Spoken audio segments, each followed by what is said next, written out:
Hi everybody, and welcome back to Unniched Tailored Living.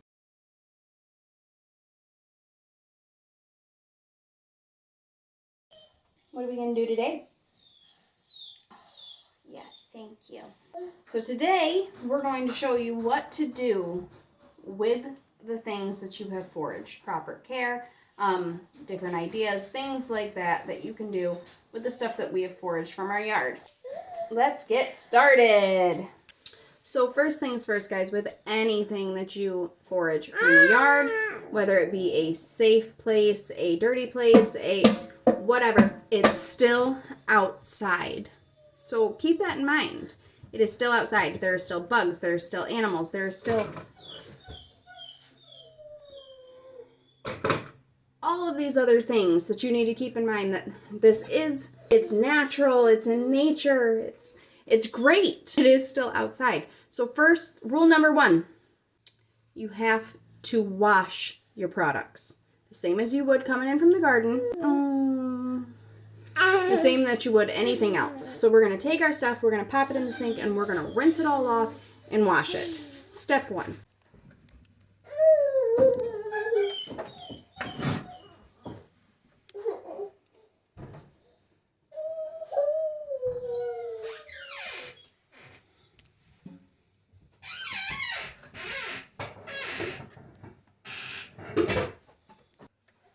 So because I forage so many things at the same time, I'm going to try and rinse them all off and kind of wash them separate, just so that I can kind of keep them separate. I really should have put them in separate things to begin with, but hindsight's 20/20 is what it is.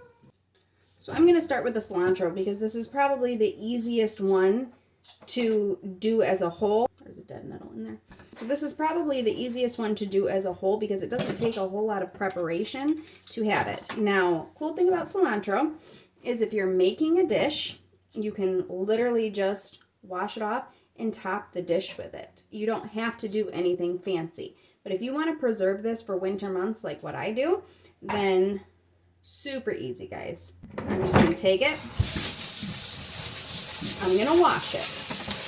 Take my sprayer down, get all of that gunk off of there, kind of fluff it around a little bit here, and then you kind of just let it dry off for a little while. All right, so after you have rinsed your cilantro, no, thank you, you're going to get out your nifty dehydrator. Now, you don't have to do this step.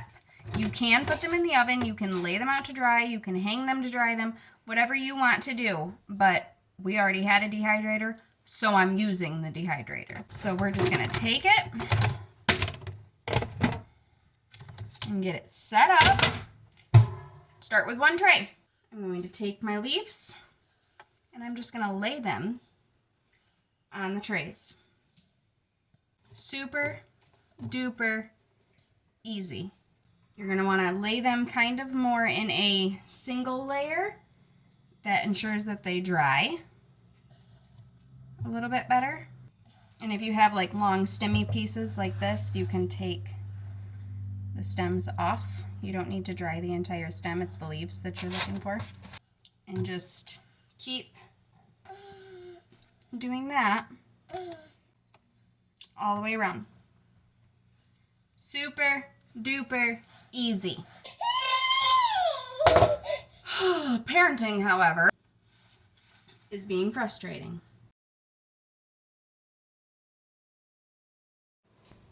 Okay, so now I've got the dehydrator filled with cilantro, and I was kind of planning on doing more things than just one in this, but when it comes, you take it, and even though this looks like it's a lot of cilantro, once you grind it up and put it in your jars, it's really not that much. So even though it looks like a lot, it's really not. So then you just take your lid, put it on your dehydrator. I think I did all the trays backwards. I might have to rearrange trays. Hang on. Okay. It's all right. I fixed it. Crisis averted. So that's the cool thing about these trays is they just kind of sit on top of each other, so it's really not that hard to rearrange. My dehydrator is the Presto Dehydro. We have another one, but I have never used it, so I'm not sure how well that one works in comparison. But this one, all you have to do, there are no buttons, there's no turn off, there's no nothing. You just have to take the plug and plug her in and let it go. How long I let this sit really just depends. I just continuously keep checking it until I find that it's dry. I mean, it's not really that hard to figure out. Usually about a couple hours, I would say, depending on how much you have in there and how much you stacked your product. So yeah, we'll check back in a couple hours and get the cilantro done. All right, guys, it is a couple of days later. We have let our cilantro dehydrate and dry, and this is what it looks like now. It's nice and dried up. So what we are going to do is we're going to make it store quality. When I say store quality, I do not mean this is going to be exactly the same as what you get from the store. This is just not on the stick, is what I mean by that. Words are hard. Okay, so what I do is I start by taking the sticks and I just kind of like brush them into a bowl, like so. And then you have the stick left, and you have the leaves in a bowl. And then, because I'm that person, I put the sticks in the slop bucket, or the compost bucket, you know, whatever you want to call it. We feed ours to the pigs, so it's a slop bucket. You just keep continuing to do that.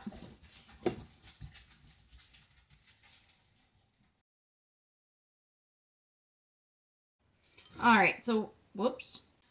Once you get it in the bowl, you're going to take it and just crunch it up. So it should be dry enough where you can do this and just make it into the little leaves that you see at the store. So you can use a grinder. You can use a mortar presser stone thing, you know, like the prescription pill crusher. You can use that. Bottom line is I'm just too damn cheap and I haven't invested in one yet, but I need to because this takes way too much fucking time. Yeah. Look at it.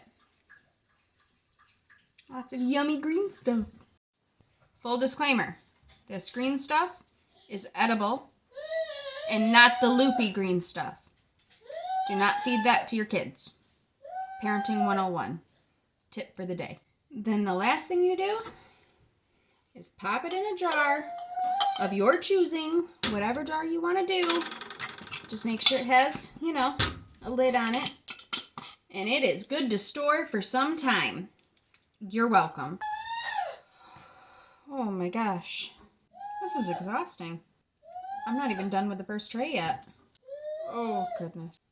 How long is this going to take? You know, the funny thing is, every year I do something similar to this, and every year I forget how much time actually goes into it. Not that it's hard work. I mean, I'm scraping dried leaves off of itty bitty stems. It's not hard. It's just very tedious and somewhat annoying after a while. Okay.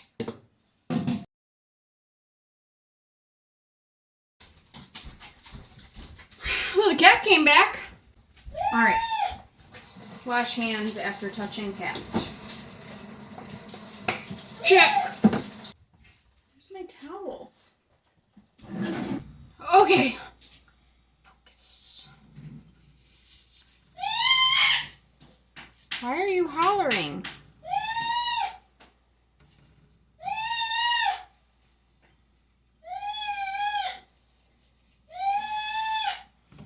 You're a nut.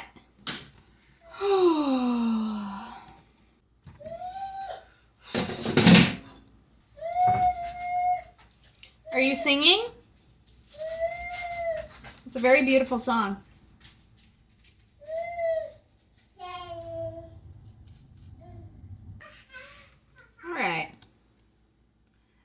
rhythm with it now.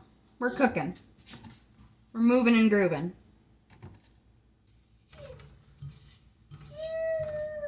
Shoo!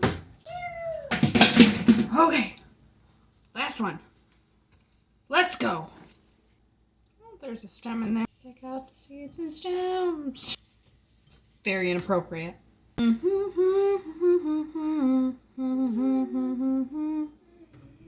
That is really inappropriate.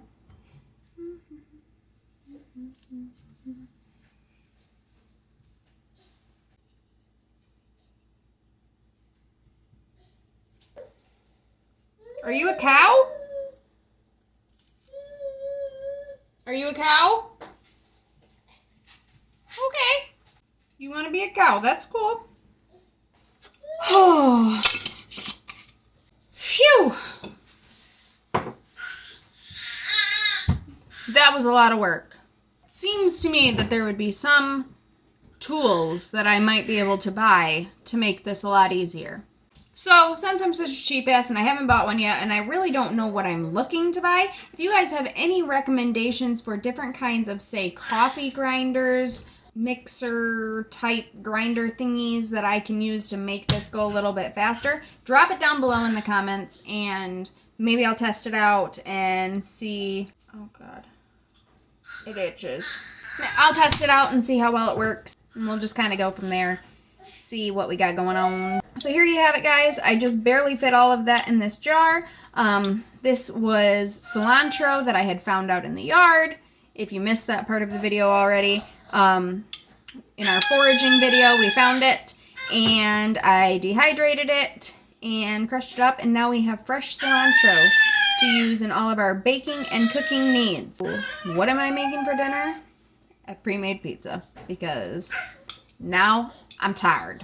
If you guys want to see more videos like this using the products that we foraged, please be sure to like this video, give it a good thumbs up. If you want to see more foraging or, yeah, just let us know what you want to see. As always, guys, be sure to subscribe to the channel here, start being part of our unniched family, and enjoy what else we come up with. And last but not least, guys, as always, remember to smile.